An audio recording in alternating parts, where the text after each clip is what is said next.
नमस्कार दोस्तों, इन्वायरो अकेडमी पे आप सभी का एक बार फिर बहुत बहुत स्वागत है। बच्चों, पिछला वीडियो आप सभी लोगों ने देखा होगा। पिछले वीडियो में हमने हमारा जो एग्ज़ाम हुआ था मार्च 2023 में, उसके क्वेश्चन पेपर से कुछ क्वेश्चन डिस्कस किए थे। इस वीडियो में भी कुछ क्वेश्चंस हम डिस्कस करेंगे। अगर आप ध्यान से सुनेंगे तो आपको बहुत हेल्प मिलेगी और आपको पता चलेगा कि क्वेश्चन जो है किस तरीके से आ रहे हैं और किस तरीके से जो है हमें अटैम्प्ट करने चाहिए। तो यहाँ पे हमारा पहला क्वेश्चन जो है ये बेसिकली नॉइज़ से रिलेटेड है।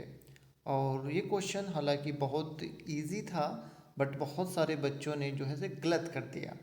देखिए, ये जो एल होता है, इसको हम एल एक्स एक्स कह सकते हैं।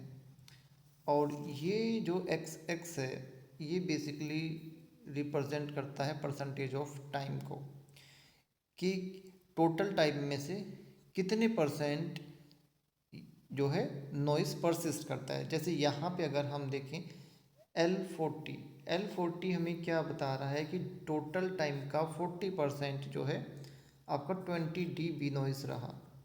उसी तरीके से L20 क्या बता रहा है कि टोटल टाइम का 20% जो है नॉइस 80 dB रहा। तो क्वेश्चन हालांकि बहुत ही सिंपल था, बट बहुत सारे बच्चों ने इसे गलत कर दिया।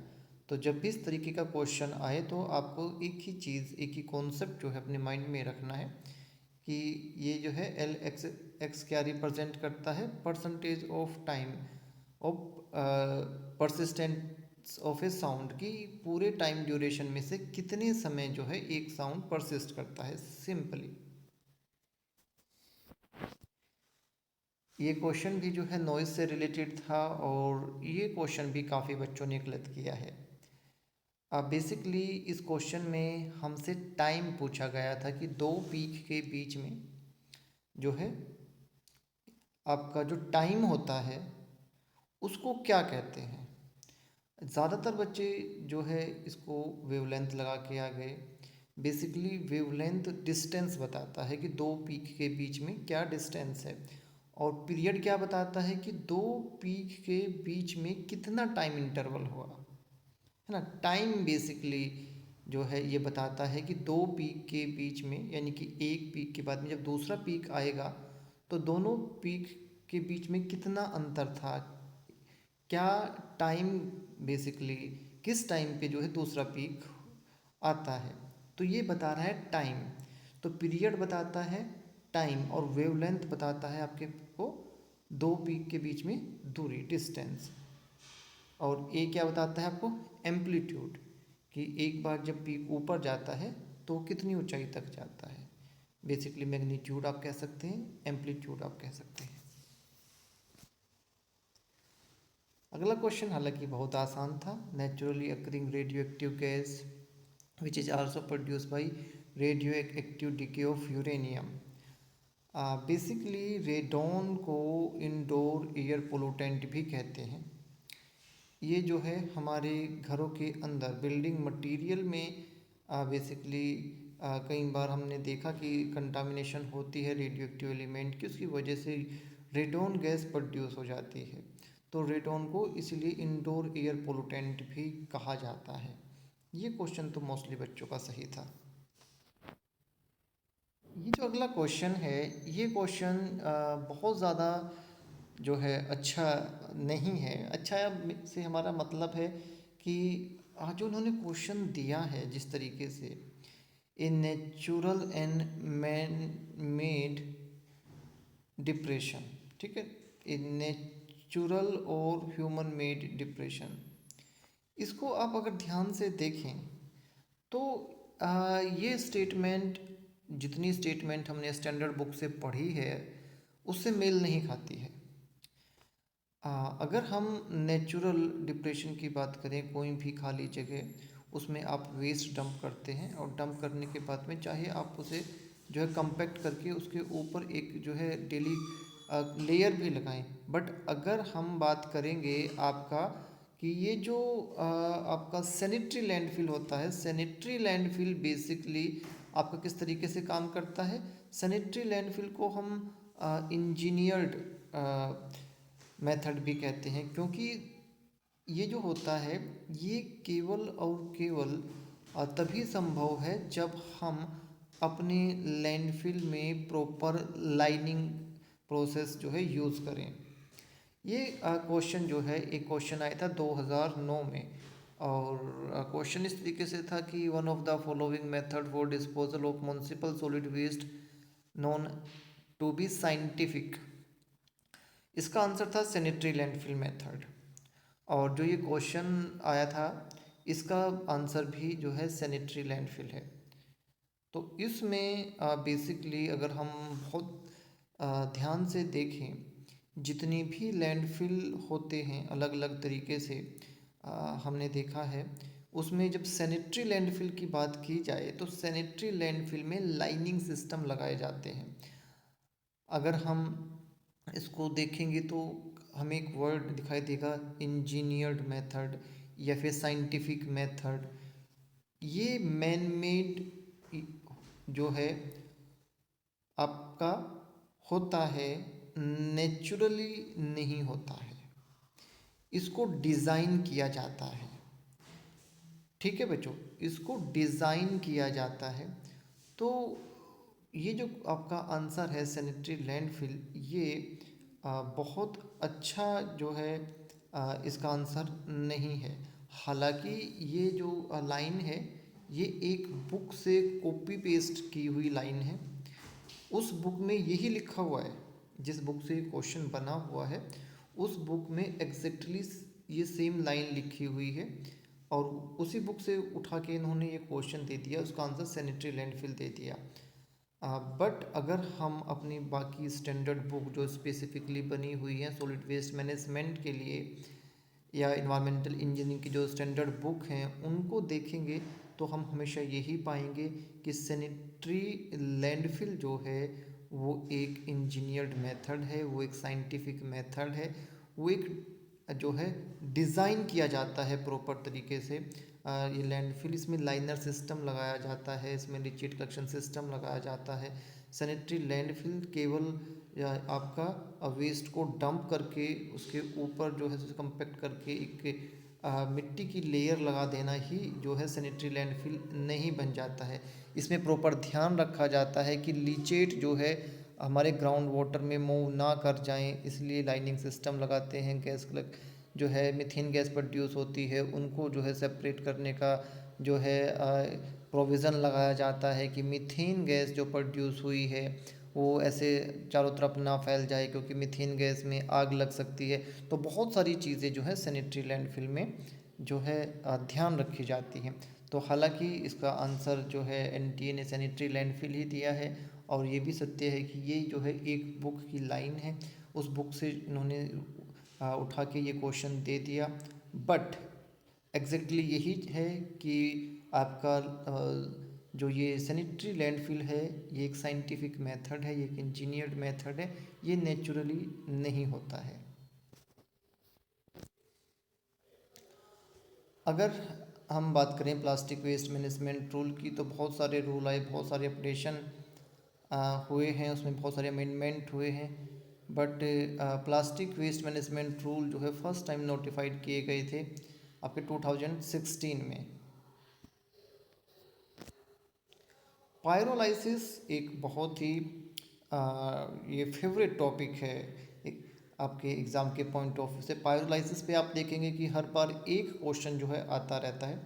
पायरोलाइसिस में हम अपने वेस्ट को जो है ऑक्सीजन की एब्सेंस में इनर्ट फॉर्म में कन्वर्ट करते हैं।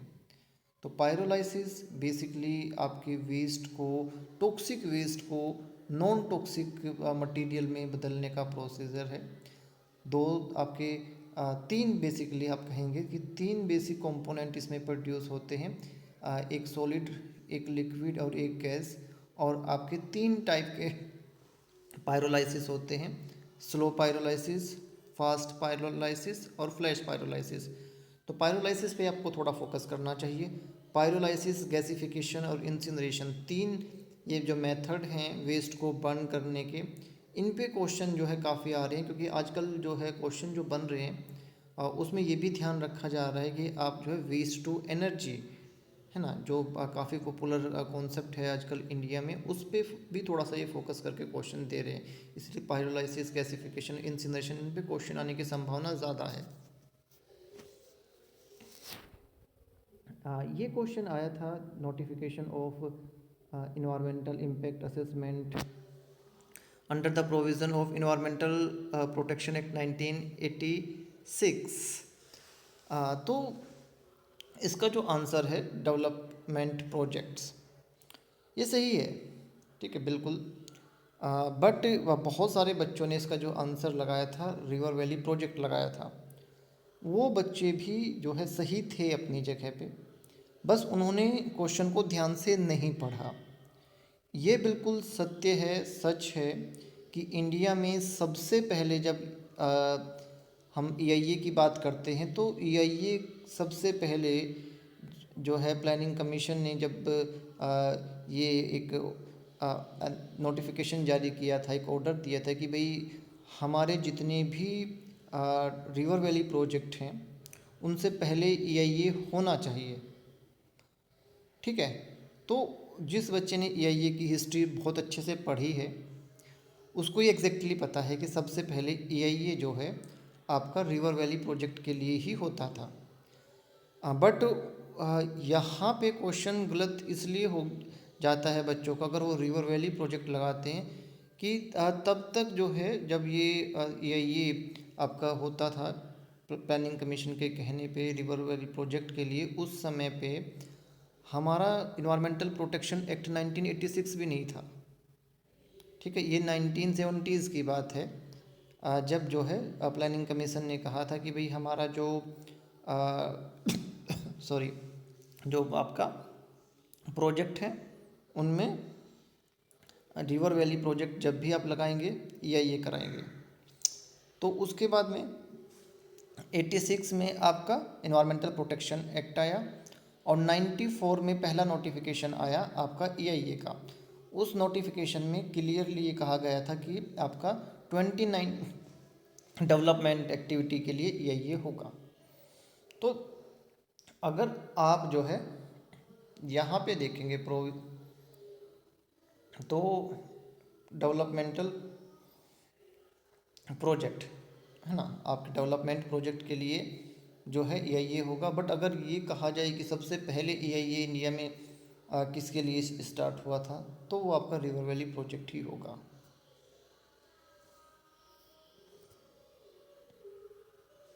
अगला क्वेश्चन बहुत आसान है, बहुत बार रिपीट हुआ है।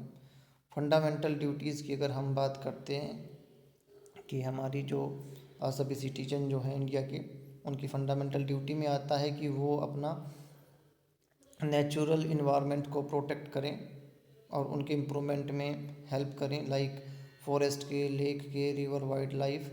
ये आपका कहा गया है 51AG में। ये क्वेश्चन बहुत बार रिपीट हुआ है 51AG, तो आप जो है इसको बड़े ध्यान से याद करेंगे। उम्मीद ये रहती है कि दूसरे तीसरे पेपर में ये रिपीट होता रहता है। ये बहुत आसान क्वेश्चन में से जो है आपका क्वेश्चन है, हमारे national action plan on climate change में कितने मिशन हैं? 8। यूनिट नंबर 10 से ये क्वेश्चन लिया गया है और इससे आसान क्वेश्चन शायद बन भी नहीं सकता। तरुण भारत संघ जो है ये बेसिकली हमारे जो राजेंद्र सिंह जी हैं, जिनको वाटरमैन ऑफ इंडिया के नाम से जाना जाता है, उनका एक एनजीओ है। एंड ये बहुत काम करते हैं वाटर रिचार्ज पे, वाटर हार्वेस्टिंग पे, और पूरा इंडिया जो है इनको वाटरमैन ऑफ इंडिया कहता है। बहुत काम इन्होंने किया है। तो बहुत सारे ऐसे इन्वायरमेंटलिस्ट हैं जिनका नाम हमें पता होना चाहिए। थोड़ा जो रिसेंट में अभी जो आपके पद्मश्री वगैरह मिलते हैं, उनमें भी इन्वायरमेंट का कोई ना कोई ज़रूर ऐसा जो है पर्सन होता है जो इन्वायरमेंट से जुड़ा हुआ है, उसको ये मिले। उनके नाम हमें याद होने चाहिए, और जो हमारे वेल नोन इन्वायरमेंटलिस्ट हैं उनके नाम हमें याद होने चाहिए, और वो किस किस विभाग में जो है किस किस डिपार्टमेंट में या जो है किस इन्वायरमेंट के सेक्टर में काम कर रहे हैं, इसकी भी जानकारी हमें होनी चाहिए। एक दो क्वेश्चन जो है इस तरीके का आजकल आता है, ठीक है।